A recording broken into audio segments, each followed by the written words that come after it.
Welcome back. આગળ જોઈએ સમાચાર વિગતવાર. નિધરાડ ખાતે થયેલી જૂથ અથડામણ કેસના 3 આરોપીઓની પોલીસ દ્વારા અટકાયત કરવામાં આવી છે. આ જૂથ અથડામણના દેવ ડાભીનું ગંભીર ઈજા થતા સારવાર દરમિયાન મોત થયું હતું. વડીલો પરાજિત જમીન માટે થયેલો હતો આ ઝઘડો. પોલીસે બિપિન ડાભી, રોહિત ડાભી અને દેવાંગ ડાભીની અટકાયત કરી લીધી છે. સાણંદ પોલીસે હત્યાના ગુના સંદર્ભે 3 આરોપીઓની અટકાયત કરી લીધી છે.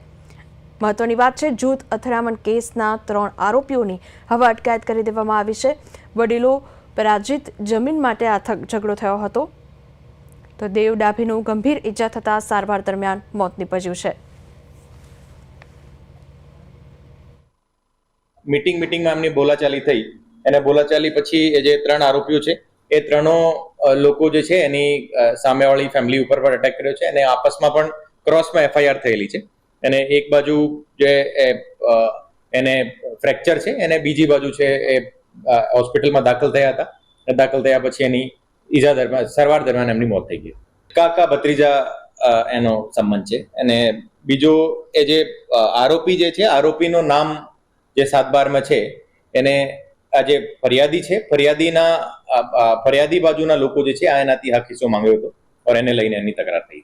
નિદ્રાળની 1 વીઘા જમીન લગભગ 1 કરોડથી વધારે હોય છે લગભગ. જ્યારે એક્ઝેક્ટ મને માર્કેટ રેટ ત્યાંનો જો લગભગ આ રીતે ચાલી રહ્યો છે.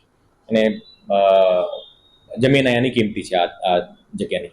જે મરણ જનાર જે છે દેવ ધનાજી ડાભી છે.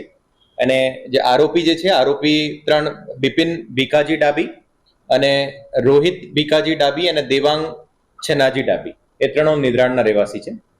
અને એક દૂરના કુટુંબી થાય.